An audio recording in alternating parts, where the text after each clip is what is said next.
I can't remember the last time that I showed you guys something from Twitter, but this particular tweet was so hilarious that I wanted to share it with you guys, especially since it offers some deeper insight and a little bit more enlightenment into how progressive people think. So the author of the tweet is a fellow YouTuber by the name Sean. And unlike myself, he is a left-leaning gentleman, a very progressive individual.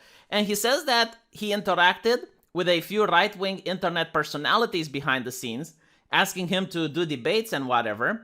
And it's always striking how polite and businesslike right-wingers are.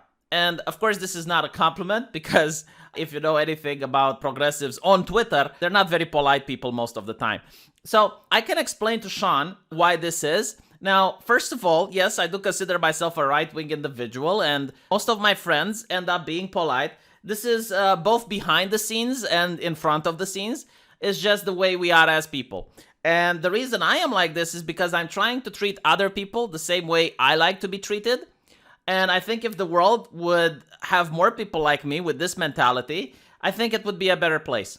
Now, you guys may have noticed that my DMs are open, especially on Twitter. And people who interacted with me, whether they be right-wing, left-wing, or apolitical, I have always been polite. The only exception is if someone is insulting me or someone is being disrespectful to me, then I'm going to be disrespectful to them. But usually the default method that I behave to a person, regardless of their political affiliation, is to be polite. Now, I don't want to say that every single right-wing person is like me and every single right-wing person is a polite individual. I know a lot of right-wingers who have been very disrespectful, very obnoxious, throwing slurs left and right, but almost all of them have gotten banned from social media. Meanwhile, I know people that are left-wing and they're also very disrespectful, they're also throwing slurs and the like, and for some reason they never get banned from social media. Now, you may say, well, either A, that's a social media thing, or B, I'm lying, but okay, let's go with a more recent event that happened outside social media that everyone can recognize, which is the way Mr. Larry Elder from California was treated. Now, the left believes that diversity is a very noble and important thing that needs to exist everywhere, except into the conservative movement. So, of course, they don't like when they see a black man, especially in California, which is threatening the popularity of Mr. Newsom. So, what does a left-wing person do? Well, they put on a gorilla mask and they threw an egg at Mr. Larry.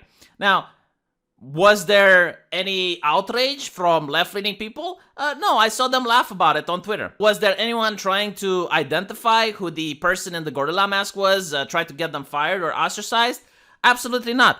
Now, of course, if the roles were reversed, if let's say you would have a white individual with a gorilla mask throwing an egg at, Maxine Waters, then you would definitely have a problem. Like the left would act in a completely different manner. So you see that there are two sets of standards where people on the right, they get stopped for a broken taillight, while people on the left can commit manslaughter with their vehicle and no one is going to pull them over. This is what's happening on Twitter and on the internet. It's systemic, as the left likes to say. And because of that, you're going to end up with a lot of right-wingers that are very polite and businesslike.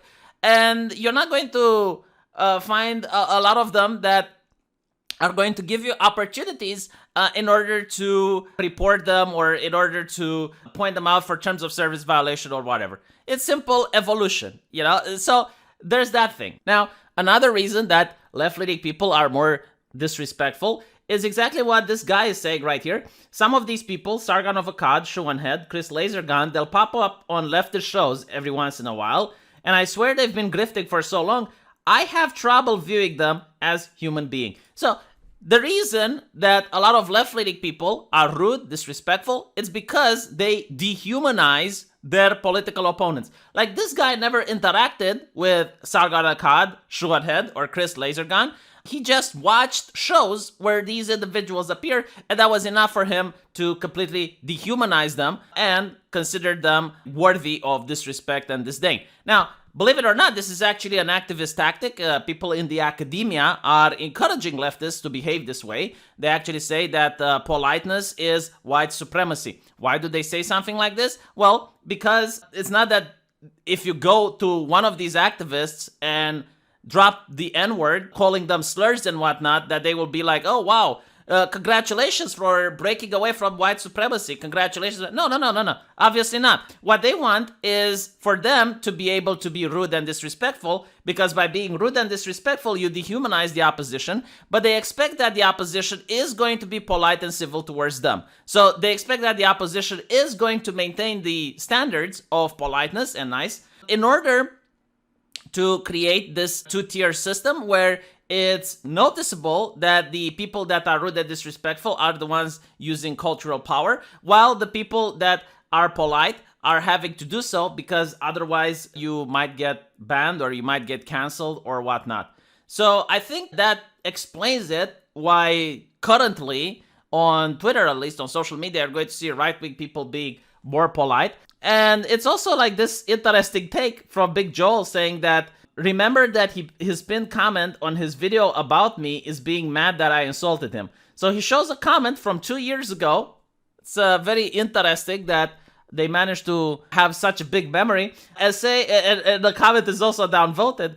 After speaking to Joel via DMs, I found him evasive, sarcastic, and not acting in good faith. He refused to have a conversation except via Twitter DM, which I find to be unsuitable for such complex topics, and he insulted me several times. I left the conversation by letting him know I would be happy to talk if he wished.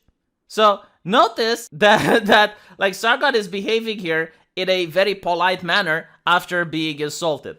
I don't think that this is him being mad. Like I don't think he slammed his fist into the keyboard. He was just pointing out that the conversation is unfruitful, so there's no reason to keep it going. And we have here like Big Joel yet again sharing with the rest of the class about his personal conversation with Sargon, saying that I think your comfort is more important than dialogue. I assume this is Sargon saying, thank you, prime example of a man well served by masculinity. Why, thank you, best regards to your wife and kids too. Who, Anita, she wishes you well. Know your wife and children unless you married Anita. So it's very weird, right? Because it's very difficult to be polite to a person that's constantly insulting you, mocking you, ridiculing you. But again, the reason they're doing this is because it's a dehumanizing tactic. I found this to be very hilarious. Again, like 15,000 likes, 590 retweets. My personal advice, by the way, if you're listening to my channel, is that you should always be polite, regardless of your ideology and regardless of where you are. Unless someone is being rude to you first or is giving you reason not to be polite, you should still be polite. And even when someone is being insulting, you can still say something like this in order to distance yourself. Because at the end of the day, being polite when someone isn't towards you, it shows that you have maturity, it shows that you have discipline, it shows that you have self-control. And being polite doesn't mean you have to agree with the other person or be nice to them. You can still be polite and turn their back at them. But I think other people will appreciate you for behaving in a polite manner. And by the way, by saying polite, it doesn't mean you should be like overly polite in order to be incredibly dismissing or like sarcastic. No. Just behave yourself in the same way you would behave if your mother was there. And trust me, you will have people look up to you. You'll have people that think that you're an example. And again, this is not a left-wing, right-wing thing. Like, this is a human thing. There is a reason why politeness exists. There is a reason why politeness has withstood the test of time for so many years. And it's simply because you should treat other people the same way that you want to be treated. And this is something very important that is going to serve you in life, in my opinion. But hey, let me know what you guys think in the comment section, and I'll see you guys there.